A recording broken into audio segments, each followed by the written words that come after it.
Welcome to the Working Genius podcast, where we discuss anything and everything related to the 6 types of working genius and how it impacts your work and your life. I'm Pat Lencioni. I'm your host today.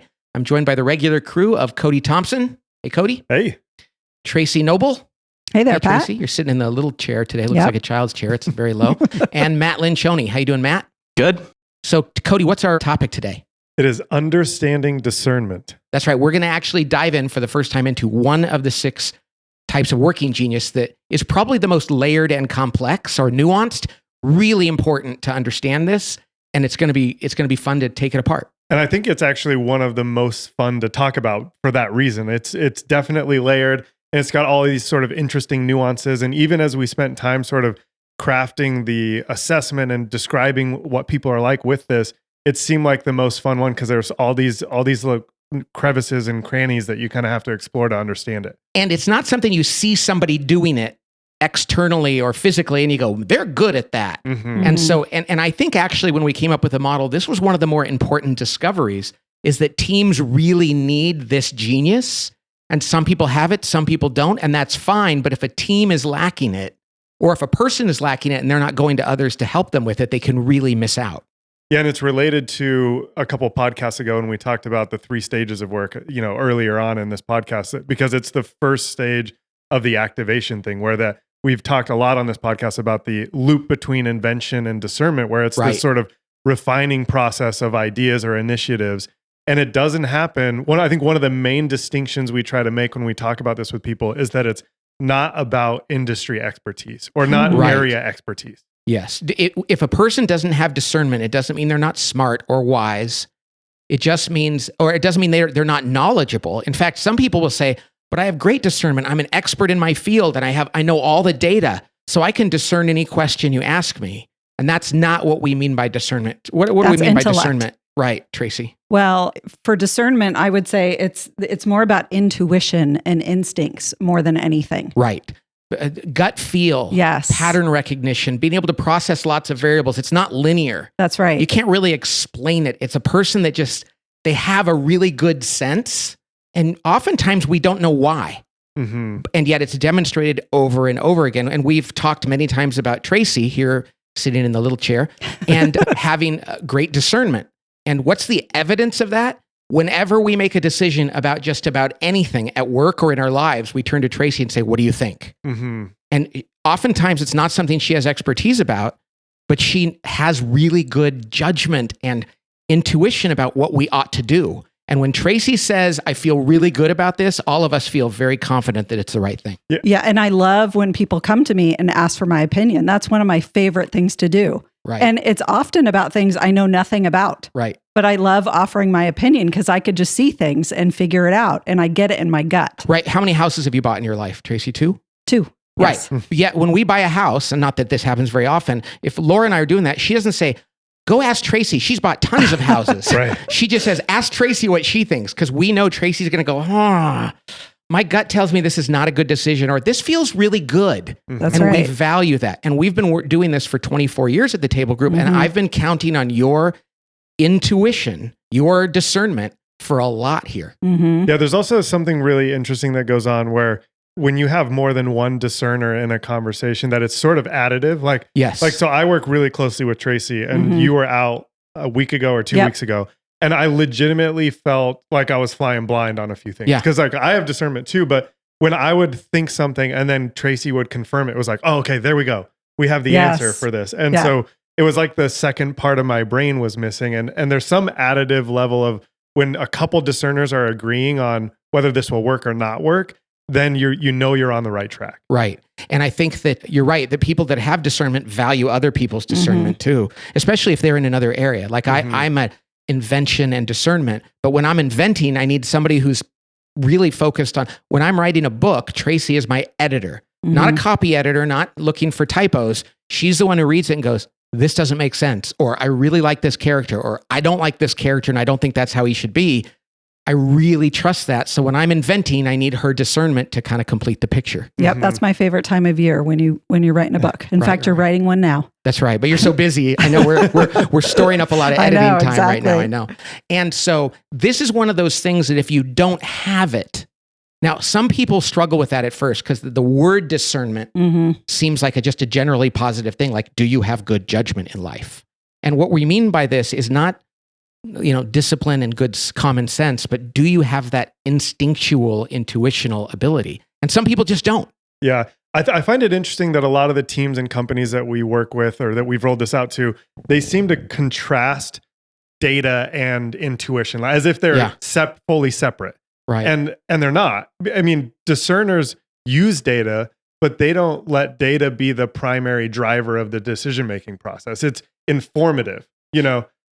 Whereas people who may not have, if a whole team doesn't have discernment, they might overly rely on data as the decision-making sort of resource that they have.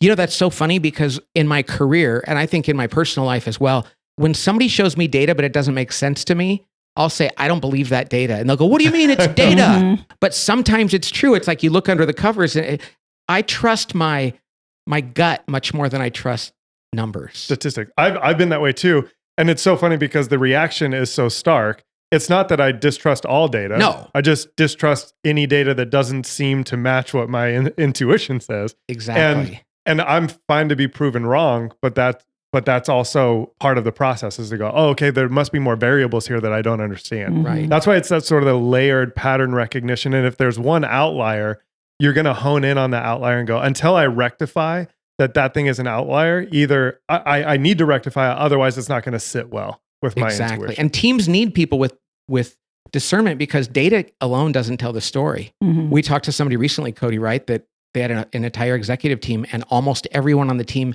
had discernment as one of their working frustrations, their lowest areas. And so how do they try to overcome that? They collected a lot of data. And as a result, I think, and the other thing that discerners like doing is making decisions. Because they think like, okay, I'm going to help us make this decision because I think I have good judgment about what the right answer is. Right. But if you don't have it, they were paralyzed about what decision should we make. We need more data to figure out what decision we should. What's so crazy about that is we have our entire company. We all have D in either our genius or working competency. And we play this game here and we guess at everything. We go around and we say, what do you think? What do you think? And oftentimes we're not experts in it. And we're typically pretty darn close. And I think that's because I have discernment. Yes. And I worked at a management consulting firm where everything was data. And half the time I'd go, well, you can kind of look for data and define it in a certain way to say what you want. And so I was always wanting to use my gut. And they were like, no, we don't do that here. And so now when we have to make a decision, I'm like, well, we could go do 6 weeks of research, but how about this? Everybody write down what you think the answer to this problem is, how much we should charge for this, or how many people will buy this, or how many of our clients would find this useful. And I'll have everybody guess. And oftentimes people are like, oh, I don't know. And I'm like, just guess. And we'll read everybody's answers and we'll find that we're really close and we're all thinking the same thing. And I'm really comfortable with that as a high level of confidence that we're going to get the right answer. And that's why I think it's so critical. Like we could have called this something like the discernment revolution or the intuition revolution, because I think we need to acknowledge on our teams that we work with and who understand working genius that this is not really that observable or provable, and it's entirely true. Right. And if we are suspect of that, or if we're just not convinced that can possibly be the right thing, that there are people who are uniquely gifted at giving feedback or knowing whether something is going to work or not work, then you're kind of at a loss. Exactly. The other thing is if you have somebody on your team that has discernment and you don't tap into it and you don't trust them, that's why the working genius is so powerful. Is like, get people to do this, find people on your team that have high levels of discernment and ask them frequently, like, what is your gut telling you? They're going to be like, I love when people ask me that. But when you're on a team and people go, well, I don't trust it unless you show me a bunch of data, they wilt. Well, and I find it really interesting of the teams. I think the more you get up in the executive team level, it can kind of get a little harder for people to be vulnerable around the fact that maybe they don't have discernment, that it didn't fall into their top category. You know how much I admire CEOs that I work with that go, I don't have discernment. Yeah. And I really need Sally because she really does. Totally. Or I really tap it in. And I think that's such a testament to their humility and wisdom that they're okay admitting that, because if you pretend you have it and you don't, your organization is going to have big problems. Well, and this is so funny. One of the first few CEOs we told is our friend Sangram, remember? And you remember his response was, I loved it. He was like, oh my gosh, it says I don't have discernment here. That makes so much sense. the other day I went out and I bought this vehicle and I brought it home. And my wife, who has discernment, was like, why did you get this Jeep truck? And he was like, I don't know what I was doing. It's neither a Jeep nor it's a truck. It's kind of ugly too. I like Jeeps, but I don't think this is a very attractive vehicle. Right. And he's like, you're right. I had bad judgment. Yeah. And I love it when people can say that kind of stuff. And I will say the other, so at the executive level, this can be tough. The other place that we're finding this being a harder conversation to have is in the sort of faith-based church world, because discernment is this big word that has a whole bucket worth of meaning in that context, where people think, oh, because they study the Bible, or there's this like wisdom element to it. And it's hard in that context for people to realize like, oh, that's not the same as having expertise in what it means in spiritual life or scripture and being able to point people in the right direction. That doesn't mean that you're necessarily have discernment. It means that you might have some wisdom or expertise as it relates to scripture. That's just a different word. Mm-hmm. You know? I don't think that just applies with the Christian world. I think that applies with any field where people gather expertise in any type of career. If somebody spends a lot of time doing one thing and they have a lot of expertise related to that, it's a good chance they think they have discernment just because people look to them for advice in that field. Yeah. Right. And then if you could say, how about stuff you don't know? Are you a pretty good guesser at that? Could you figure something out with almost no information? And that's a better question. Yeah. It's funny. One of the, I'm sorry, my brother listens to this podcast and sometimes I roast him on this podcast. Hey, this is your from time to opportunity. time.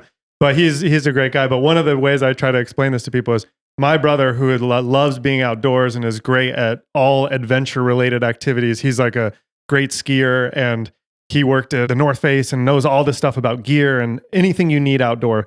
And so I always tell people like, so if you go to my brother, let's say you have a couple sets of skis and you're going on a ski trip and you think, I need to talk to someone about another set of skis that I want to buy. And if you go to him, he'll tell you all about what ski you should buy because he has industry expertise. He'll be like, what kind of skiing are you doing? And what's the snow like? And you're going to be out of bounds, or are you going to be on the piste, or whatever. And I was like, that's industry expertise. But if he had good discernment, he might say, his first question might be, are you sure you need another set of skis? You know? Right.